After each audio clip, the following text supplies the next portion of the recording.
కేంద్రం మిత్రులారా, కేంద్ర ప్రభుత్వ కార్మిక రైతు వ్యతిరేక విధానాలు నిరసిస్తూ దేశవ్యాప్తంగా ఈరోజు తలపెట్టినటువంటి సమ్మె నిర్మల్ జిల్లాలో సంపూర్ణంగా జరుగుతూ ఉంది. ఇవాళ కేంద్ర ప్రభుత్వ రంగంలో పనిచేస్తున్నటువంటి కార్మిక వ్యతిరేక విధానాలు యాజమాన్యాలకు అనుకూలంగా తీసుకొచ్చినటువంటి కార్మికులకు వ్యతిరేకంగా తీసుకొచ్చినటువంటి 4 లేబర్ కోడ్లను రద్దు చేయాలని ఈ సందర్భంగా డిమాండ్ చేస్తున్నాం. ముఖ్యంగా కనీస వేతనాలు నెలకు 26,000 ఇవ్వాలని, కనీస పెన్షన్ నెలకు 9,000 ఇవ్వాలని చెప్పేసి ఈ సందర్భంగా డిమాండ్ చేస్తున్నాము. వివిధ పరిశ్రమలలో పనిచేస్తున్న ఆశ, అంగన్వాడీ, బ్యాంకింగ్, ప్రభుత్వ రంగ పరిశ్రమలన్నింటినీ ప్రైవేట్ పరం చేస్తూ ఉన్నాము.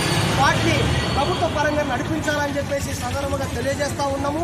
ముఖ్యంగా ఏదైతే కేంద్ర ప్రభుత్వం అడుగుజాడల్లో రేవంత్ రెడ్డి సర్కారు కూడా నడుస్తూ ఉంది. రేవంత్ రెడ్డి సర్కారు కూడా 12 గంటల పనిని తీసుకురావడానికి కేంద్ర ప్రభుత్వం ఆదేశిస్తే 2020లో ఇప్పుడు రాష్ట్ర ప్రభుత్వం కూడా మొన్న 5వ తేదీ నాడు 10 గంటలు పని చేయాలని చెప్పేసి జీవో తీసుకురావడం జరిగింది.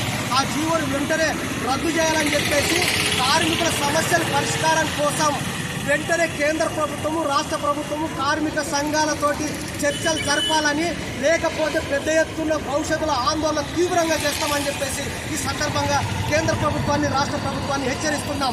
అర్హులైనటువంటి పీడీ కార్మికులకు చేయుత పథకం కింద 4,000 రూపాయల పెన్షన్ ఇస్తామని చెప్పేసి రేవంత్ సర్కార్ ఎన్నికలకు ముందు చెప్పాడు.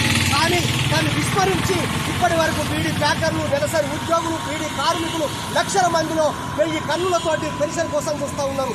వెంటనే అర్హులైనటువంటి వారికి వెంటనే చేయుత పథకం కింద పెన్షన్ ఇవ్వాలని చెప్పి కనీస పెన్షన్ 9,000 ఇవ్వాలని, అదే కనీస వేతనం 26,000 ఇవ్వాలని చెప్పేసి కార్మిక సంఘాల తరఫున డిమాండ్ చేస్తాం.